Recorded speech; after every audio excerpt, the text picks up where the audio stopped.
Nagawa ko ng video asking for prayers para sa fast recovery ko and awareness. Sa viral online video ni Jelly Matcha, isinisi niya sa pagpapaturok ng gluta ang hindi niya maimulat na mata.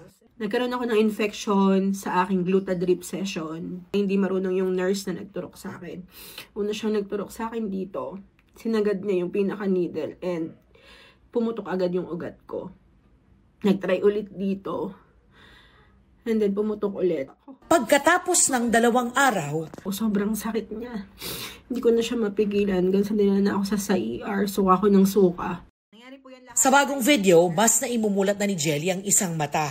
Ayon umano sa kanyang ophthalmologist, nagka-impeksyon siya at naapektuhan ng nerve sa kanyang mata. Yung vision ko po ngayon, yung concern kasi po nga, tatlo yung, medyo na-open ko na siya, pero nakikita niyo po yan sa eyeball, nakakakita ng konti pero 3 po yung paningin ko. Sabi ng nakausap kong board-certified ophthalmologist na si Dr. Ito Suitanco, generally, IV drugs, gluta for example, generally do not cause infections except kung contaminated either yung drug or yung needle na ginamit. Yung needle, yung paraphernalia na ginamit para maipasok yung drug.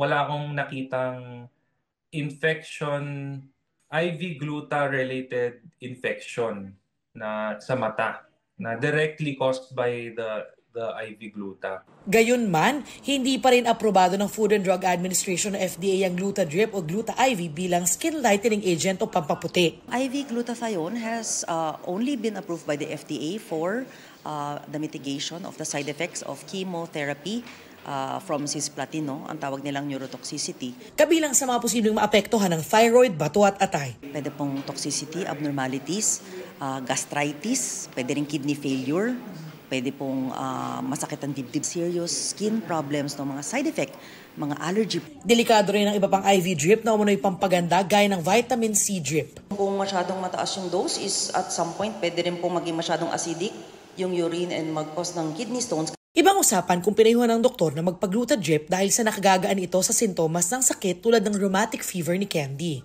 Nung hindi pa po ako na-diagnose na merong autoimmune disease, nagpa-drip na po ako kasi yung kamay ko po, itong both hands ko po is parang ang sakit po, hindi ko po mabend. Namamaga po siya lagi. Simula po nung nag-IV drips na po ako, hindi na po siya sumasakit. Ito po ay natuturing lamang na gamot pang cancer. We consider it as cancer medicine. So, kung ginagamit po siya pampaputi, definitely hindi po yan aprobado ng Food and Drug Administration. Kaya mula 2019, 20 milyong pisong halaga na raw ng illegal na whitening products ang nasamsam ng FDA kabilang ang Gluta Drip. May mga oral glutathione product o iniinom na gluta namang rehistrado sa FDA. Pero hindi rin umano pwedeng i-promote bilang pampaputi. Dati na ring tintulan ng Department of Health ang paggamit sa glutathione bilang pampaputi. Para sa GMA Integrated News, Darlene Kai ang inyong saksi. Mga kapuso, maging una sa saksi. Mag-subscribe sa GMA Integrated News sa YouTube para sa iba't ibang balita.